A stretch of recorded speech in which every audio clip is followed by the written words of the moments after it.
Hello, everyone. Today, I've got three absolutely amazing indie horror books, and these are all new releases. Uh, these three I've recently read, and you really can't go wrong. Not only for spooky season, but one's not coming out until January, but it's definitely one you want to pre-order. It's just that spectacularly spooky. But one of them is going to come out on Halloween. Yeah, you got to love that. And the other one is available as of yesterday at the time I'm making this video. So these are all three brand new books. You definitely want to get in on them. And before we get started, as a reminder, I have horror books for sale. And you can find the books you see on your screen there. There's a link in the description if you want to purchase them. And don't forget, I'm giving away a free anthology. There's a special link down below. You just go there, download your book for free, no cost, no obligation. It's called The Things That Happen at Night. So go ahead, check it out. It's free, no problem. And if you want to join my Patreon, you'll get all my books for free, free short horror stories every month, free books every month that I will find for you from various authors that I think you'll enjoy. And that's exclusive for my Patreon. So check that out. If that's something you're interested in, there's only one tier. So everybody gets the same goodies. All right, let's get started.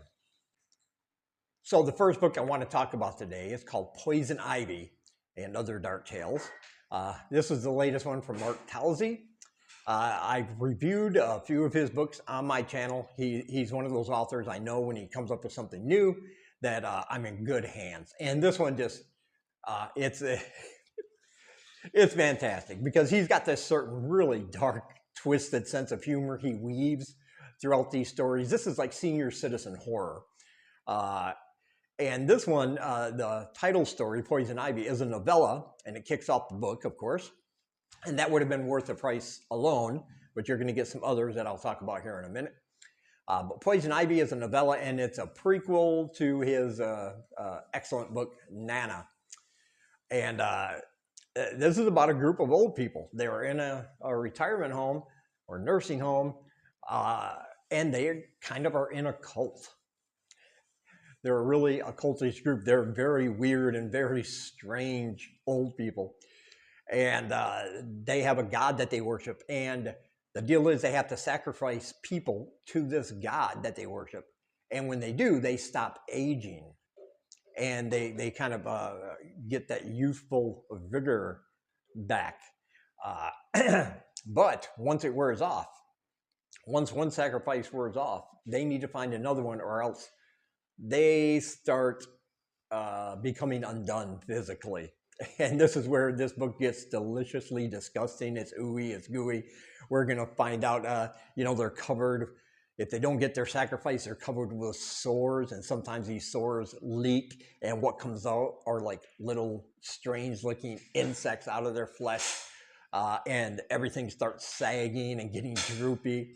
And an inspector comes to inspect the quality of the retirement home one day, and they are going to drug him, and they are going to, we're going to have a front row seat to exactly the horrors that these old people inflict. And it is very, very dark and very twisted.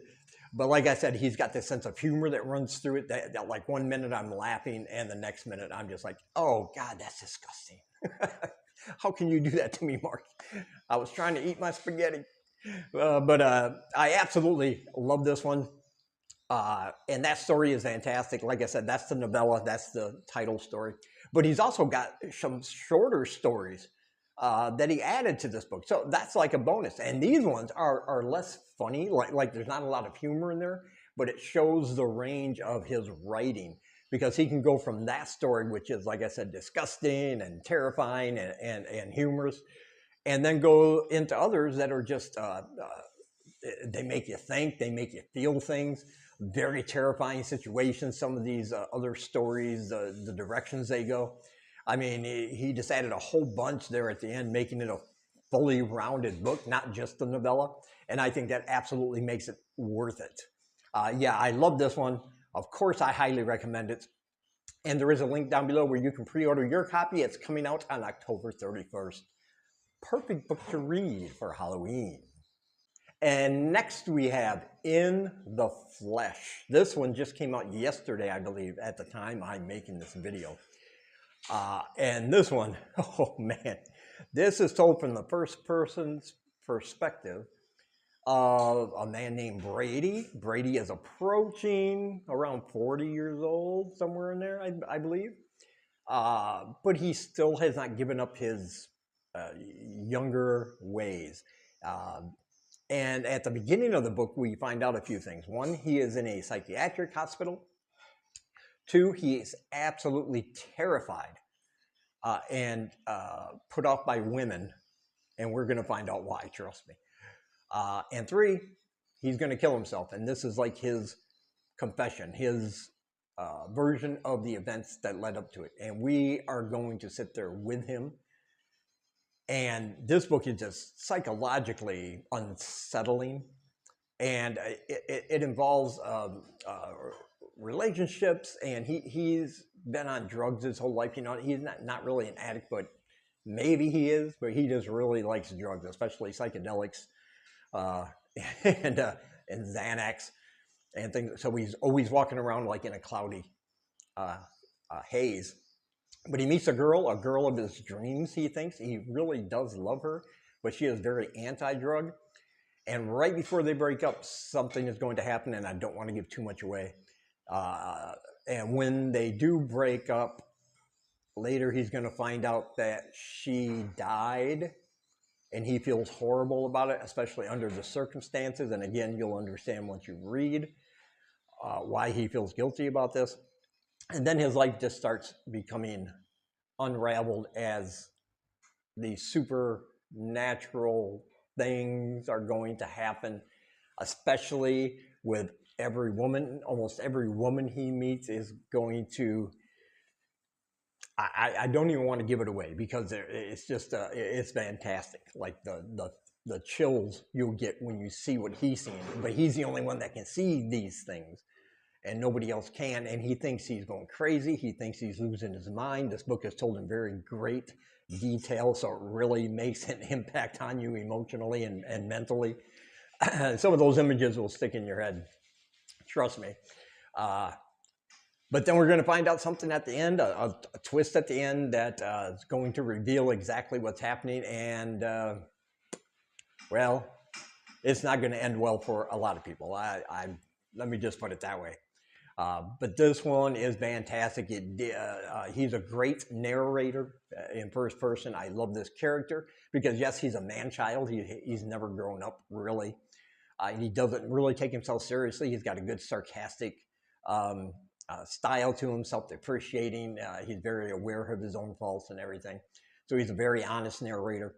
But, yeah, this book is very effective, let me put it that way. And it's not that long. Like, I read it in one night. I didn't mean to. But again, it's one of those books, once I started, I was like, well, I got to see where this is going. Yeah, and this book just came out, as I said. Again, I absolutely loved it. It's fantastic. I highly recommend it. And there is a link down below where you can pick up your copy right now in the description. And next we have The Harvest.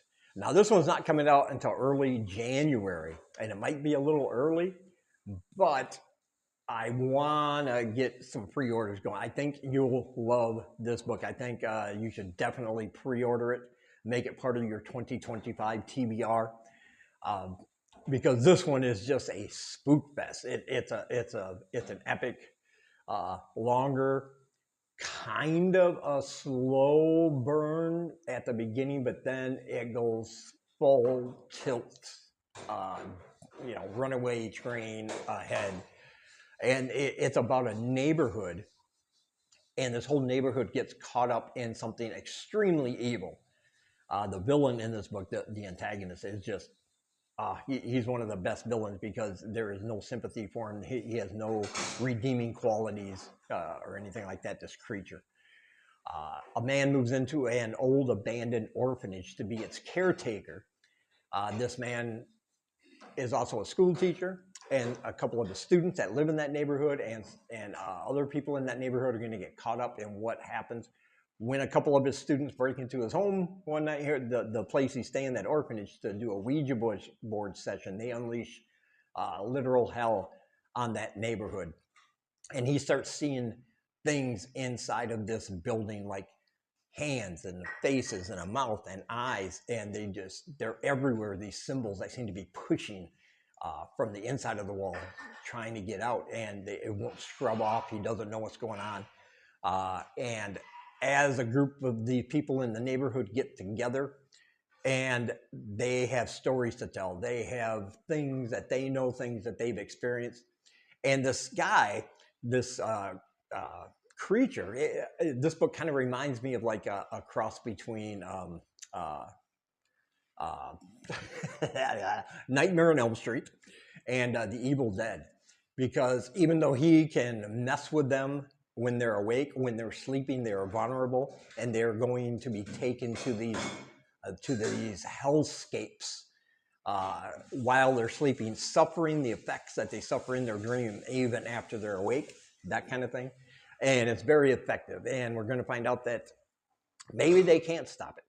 Maybe everybody has to die because there's a new harvest, and this creature wants the souls of children, which makes it especially creepy because he focuses mainly on the children. And when kids start showing up, and when bodies start being discovered, and when these horrific things start happening in this neighborhood, things ramp up incredibly, and it might not end well for anybody, because how do you escape something like this? Can't stay awake forever, right? Yeah, this one is fantastic. I know I say that a lot, but I mean it every time. It's a full length. It builds up it's a full length novel, and it builds up the atmosphere and that world beautifully in the beginning, getting you interested in the characters, finding out their different quirks and their different personalities, and then this author throws them all to the hellhounds there, and yeah, they are going to suffer. So yeah, I highly recommend it. There is a link down below where you can pre-order it, and I think you should. And as always, I want to say thank you for taking some of your time and spending it here with me. And until we meet again, keep reading spooky, my friends.